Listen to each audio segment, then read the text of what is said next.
Bonjour à tous, je vais corriger l'exercice numéro 12 sur les vecteurs. Alors c'est un exercice qu'on a déjà commencé ensemble, on avait fait la question 1.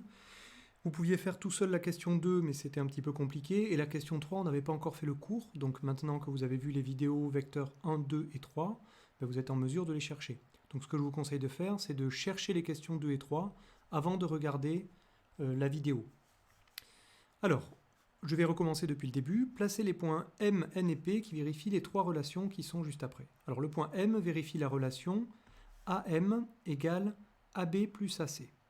Donc je vais placer ce point M en partant du point A, en effectuant le déplacement AB suivi du déplacement AC.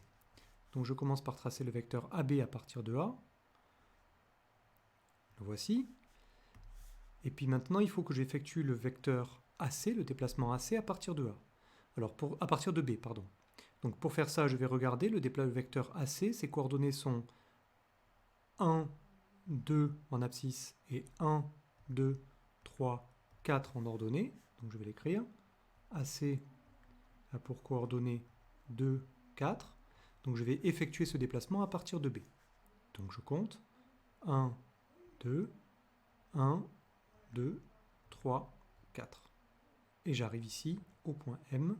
Je vais redessiner mon vecteur AC à partir du point B. Ce vecteur-là, c'est le même que le vecteur AC, que je reproduis ici. Voilà, je peux le redessiner à partir de A, on va bien voir que c'est le même. Et puis je voulais faire une petite remarque, on aurait pu, pour placer le point M, appliquer la règle du parallélogramme. Vous voyez que le point M, c'est le quatrième sommet du parallélogramme ABMC. Donc, ensuite, deuxième relation, donc il va falloir placer le point N en bleu, tel que AN égale 3 demi de AB. Donc, pour ça, 3 demi, il faut se souvenir que 3 demi, c'est 1,5. Donc ça veut dire que je dois faire une fois et demi le vecteur AB. Donc on l'a déjà une fois, je vais le dessiner un peu plus loin, je vais continuer. Donc pour ça, je vais prolonger ma droite AB. Donc je vais partir de là, et je vais prolonger. Voilà, je la fais vraiment plus longue. Et donc le point N doit être à une fois et demi. C'est-à-dire je fais une première fois le vecteur AB, et puis je refais la moitié du vecteur AB. Alors le vecteur AB, ses coordonnées sont 8 et 1. AB c'est 8, 1, il suffit de compter pour ça. Et donc pour faire la moitié, c'est-à-dire 1 demi du vecteur AB, je vais reprendre ce 8 ici, je vais compter que 4 à partir de B. Donc 1, 2, 3, 4. Et donc le point N que je cherche est ici. Vous voyez que en bleu maintenant, ici, j'ai dessiné une fois et demi le vecteur AB. Je vais effacer ce qui ne sert plus à rien pour le vecteur. Oh là, j'ai pris une gomme trop grosse. Voilà. Voilà, tout ça c'est donc inutile maintenant. Et donc on a bien placé le point N qui vérifie AN égale 3 demi de AB. Enfin, en vert, je vais placer le point P tel que AP soit égal à 2AC moins AB. Donc je vais partir de A, puisque pour tracer le vecteur AP, je pars de A, et je vais effectuer 2 fois le déplacement AC. Alors vous voyez que je l'ai déjà fait une fois, en partant de A, j'ai déjà dessiné une fois AC, donc je dessine une deuxième fois le vecteur AC, donc je compte 1, 2, 1, 2, 3, 4, puisque ce sont les coordonnées du vecteur AC, et vous voyez ici, en vert, je vais tracer le vecteur 2AC. Donc je pars de A, je vais jusqu'ici, ça c'est mon vecteur 2AC. 2AC. Et ensuite, il faut que j'effectue encore le déplacement moins AB. Alors, moins AB, on peut le regarder en termes de coordonnées. C'est un vecteur qui a la même direction, la même norme que le vecteur AB, mais un sens opposé. Ces coordonnées sont donc moins 8 et moins 1. Donc, je vais partir de ce point-là, pardon, je vais reprendre mon vert, je pars de l'extrémité du vecteur 2AC et je compte moins 8, moins 1. Donc, moins 1, moins 2, moins 3, moins 4, moins 5, moins 6, moins 7 et moins 8 et moins 1.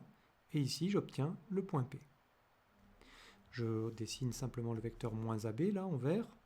Donc je pars d'ici jusqu'au point P. Et ça, c'est le vecteur moins AB que j'ai dessiné.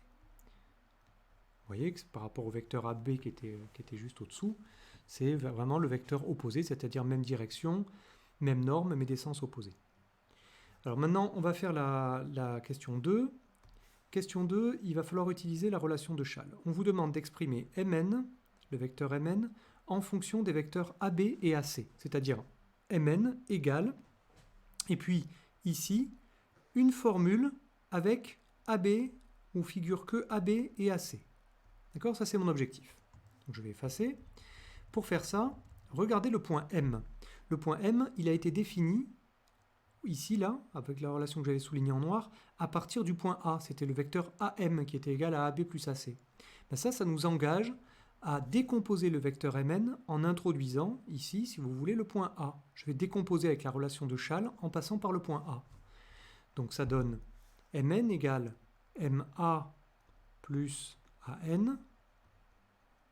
Vous voyez que ici la relation de Schall est autorisée. Hein, l'extrémité de mon premier vecteur est égale à l'origine du deuxième. Et puis maintenant, il va falloir que j'utilise les données de l'énoncé. Alors le vecteur Ma, on ne l'a pas, mais on a le vecteur Am. Or, le vecteur Ma, c'est l'opposé du vecteur Am, c'est moins Am. Et puis, plus An, et An, regardez ma relation bleue dans la question 1, c'était 3 demi de AB. Donc je peux remplacer An par 3 demi de AB. Ce que j'ai gagné, c'est que vous voyez que je vous ai dit, je veux une formule avec simplement des AB et des AC. Ben là, j'ai AB maintenant. Alors, j'ai pas encore AC. Je continue mon calcul, égal. Alors, moins AM. AM, ce qu'on sait, c'est la relation noire de la question 1, c'est AB, enfin AM, c'est AB plus AC. Donc ici, il faut faire attention parce que j'ai ici un signe moins devant AM. Donc ce moins, il doit affecter toute l'expression AM. Donc toute l'expression AB plus AC. Je vais remplacer AM par AB plus AC. Il ne faut pas que j'oublie les parenthèses. Donc moins, que je mets en rouge, et entre parenthèses, AB plus AC. J'ai remplacé AM par AB plus AC sans oublier les parenthèses. Plus 3 demi de AB. Alors là, j'ai presque gagné parce que si vous regardez ma relation, j'ai bien Mn qui est égal à une formule dans laquelle ne figurent que AB et AC. Il me reste à développer le signe moins qui est ici, devant ma parenthèse, et à réduire mon expression. Donc égal, moins AB, moins AC, plus 3 demi de AB.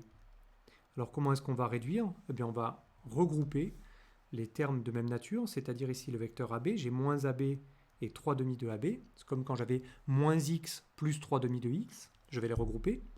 Alors pour ça, moins AB, ça veut dire moins une fois AB, et donc une fois AB, je peux le remplacer par, pour réduire au même dénominateur que le 3 demi, je vais le remplacer par 2 sur 2. Donc ici, je continue mon calcul, j'obtiens Mn, vecteur Mn, égale, donc 2 sur 2, pardon, moins 2 sur 2 AB, plus 3 demi de AB, en rassemblant les AB, moins AC. Ce qui est égal à, alors moins 2 sur 2 AB plus 3 sur 2 AB, ça fait 1 demi de AB, 3 moins 2, d'accord, moins AC. Et voilà, j'ai réduit mon expression, j'ai bien trouvé Mn, le vecteur Mn, en fonction de AB et AC. Question 3. On vous demande de montrer que les droites Mn et AP sont parallèles. Alors ça, il faut absolument faire le lien. Dès que vous avez une question de ce type-là dans le cadre d'exercices sur les vecteurs, il faut penser absolument à démontrer que deux vecteurs sont colinéaires.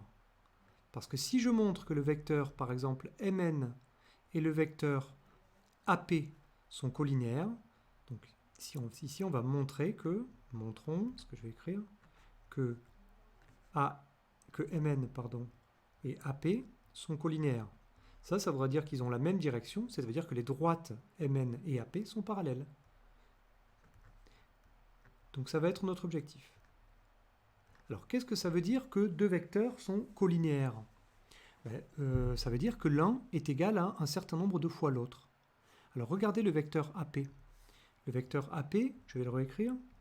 Ici, c'était la question 1, il était défini par 2AC moins AB. Alors je vais écrire le AB devant pour qu'on voit mieux ce qui se passe, c'est-à-dire moins AB plus 2AC. Et comparer ces deux relations maintenant. Ce que je voudrais, c'est avoir le vecteur Mn, ici, je voudrais que ce soit un certain nombre de fois le vecteur AP. D'accord? Ou alors que le vecteur AP soit un certain nombre de fois le vecteur Mn. Si vous regardez les coefficients devant AC, par exemple, ici j'ai moins 1 et ici j'ai 2. Ça suggère que pour passer de Mn à AP, on a multiplié par moins 2. Pourquoi? Parce que si je fais moins AC fois moins 2, ça va bien faire plus 2AC. Et si je fais 1 demi de AB fois moins 2, les deux vont s'en aller, il va rester moins 1, c'est-à-dire moins AB. Et bien voilà, on a terminé. Je vais juste écrire le calcul. Donc, moins 2 Mn est égal à moins 2 facteur de, donc je réécris Mn, 1 demi de AB moins AC, égale, je développe, donc le moins 2 va se développer ici et là, et ça va me donner moins 2 fois 1 demi de AB, vous voyez que là les deux vont se supprimer, et moins 2 fois moins AC, ça fait plus, moins fois moins, ça fait plus, 2AC.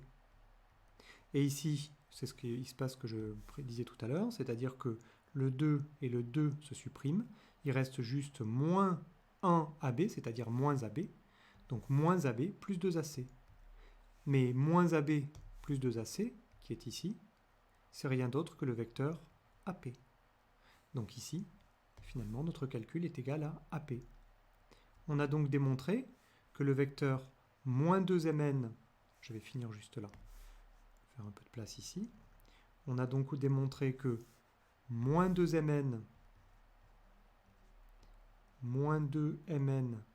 est égal à AP. Ça veut bien dire que AP, c'est k fois le vecteur Mn, avec ici k égale moins 2. Et eh bien ça veut dire que donc Mn et AP sont colinéaires. Mn et AP sont colinéaires. Et par rapport à la question qui était posée, on va pouvoir conclure que les droites Mn, donc les droites c'est entre parenthèses, c'est plus des vecteurs, Mn et AP sont parallèles. Et voilà, vous avez donc un nouvel outil, savoir les vecteurs sont parallèles, vous avez un nouvel outil pour démontrer que des droites sont parallèles.